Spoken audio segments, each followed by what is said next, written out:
All right, so as of late, there's been quite a bit of outrage about non-trans people playing trans people in movies.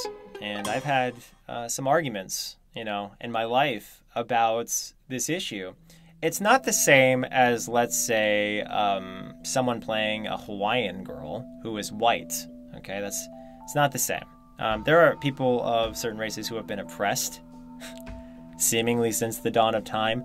So when they play an actor that's designed to be white or whatever, or written as white, not a lot of people get outraged, okay? And that's fine. It's fine that there's this disproportion in people's outrage based on skin color because of our history. It makes sense, and there's no real victims there.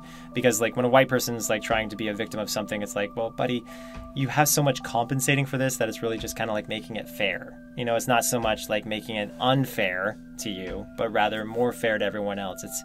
It's taking all this ugliness here and spreading it around so everyone can enjoy it. And despite how messed up that sounds, it's unfortunately pretty valid.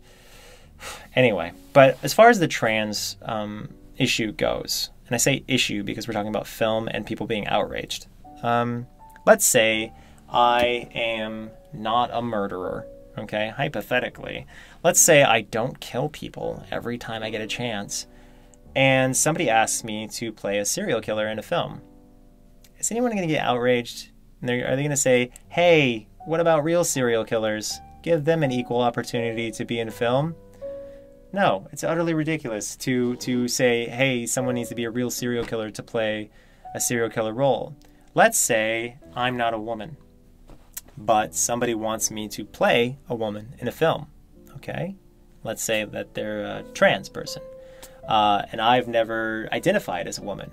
Okay, so I guess I'll just have to, as an actor, learn how to act.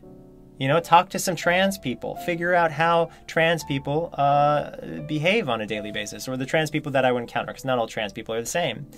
I would have to learn whatever character I'm trying to play and then play them. And if I do it well, I could win an Oscar or whatever. But what people are mad about is they're saying, well, there's trans actors out there. Why don't you hire the trans actor to play a trans person? Well, because there's this little thing called business, right? If there's a really famous trans person like Caitlyn Jenner, and Caitlyn Jenner wants to play that role, that's wonderful, okay? That could probably sell movie tickets.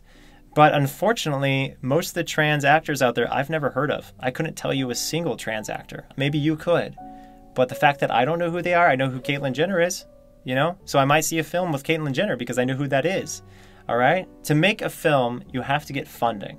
Okay? And to get funding, you have to say oftentimes what big names are going to be in that film. If you go to someone saying, hey, I'm making this powerful trans film and it stars a trans person, and they're like, who's the trans person? And you say Yoko Takawa, then they're going to be like, who's Yoko Takawa? Well, they're really popular in China. Yeah, well, this is America. We've never heard of Yoko Takawa. Whatever. It's probably a Japanese name. I don't know. But the point is that we cast people. You see a lot of people in roles that maybe they shouldn't necessarily play because a lot of white people are celebrities here. A lot of white people are super duper famous. So it's not like anybody's trying to attack any group.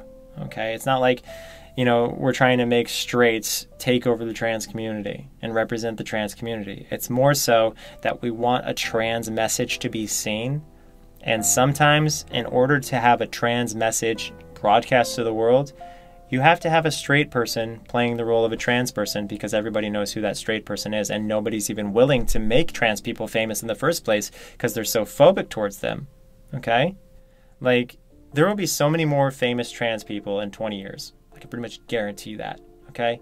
But right now, there aren't a lot. So the trans message needs to be spread. It needs to be heard by millions, okay? It needs to be understood. People need to cry when they see the film because someone's such a good actor. Let's say Tom Cruise wants to play a trans character or whatever. That's going to do so much more for the trans community than if you get an actual trans person who no one's heard of playing the same role. So it's not really about whether or not they're giving trans people an equal opportunity or anything like that. It's about whether or not they're going to sell a film and deliver a powerful pro-trans message. Okay? And I'm surprised that not a lot of people have explained this. I haven't seen anyone explain this, but sometimes social justice warrior outrage is not productive. It's actually your own enemy.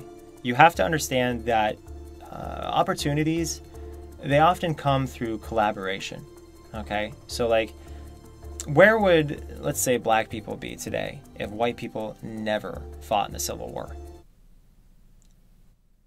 What's the Civil War? Okay, I had to pause. I was like, did I just mix up the wars? Yeah, if white people never supported black people in the Civil War, what would happen? Well, we'd probably get invaded by a foreign country, and then they would have righted our wrongs, right? Like freaking, China would have invaded us, right? And they would have abolished slavery for us, because China would have seen on the other side of the world there's slavery going on, and this is wrong, and we're going to wipe it out, right? Maybe. That would probably be a likely outcome if white people never stood up and said slavery has to come to an end. But fortunately, in the Civil War, white people did. They stood up and they said, hey, South, we don't appreciate this. It needs to stop. And so a bunch of non-black people fought and died for black people to be free. That was one of the primary reasons that the Civil War was even a thing. They didn't want black people to be slaves. So Abraham Lincoln got shot in the head. It's terrible. He died so black people could be free. And a lot of other white people would never see their families again, would never see their children, hold their children. They would never see their grandparents. They would never see their mom. They would never enjoy the life that they had built around them, that they had survived those harsh times to enjoy, or at least endure. They would instead be shot by some racist guy wearing a gray outfit. For black people, okay?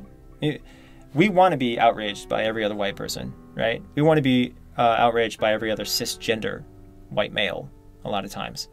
But what you guys got to realize is not everybody of a certain skin color or gender is your enemy, okay? There's a lot of people who are on your side.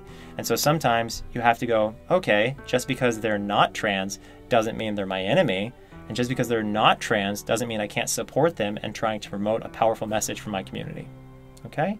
So we all need to just get over ourselves and understand that no matter your skin color, no matter your preference, no matter your gender, you could be a friend, you could be a good person, and you can help out other people who are at a disadvantage. So with this whole issue on whoever playing a role that they weren't born into, I think it needs to stop, because some people are meant for roles. Some people are going to do the best thing for the film, and we should not cast people based on whatever we think would be idealistic, but instead whatever would be realistic. And by realistic, I mean sell tickets, get people to hear the message, and not continue their life of ignorance about trans people. Okay? Think about what's going to spread your message the most, and go with that. Bye.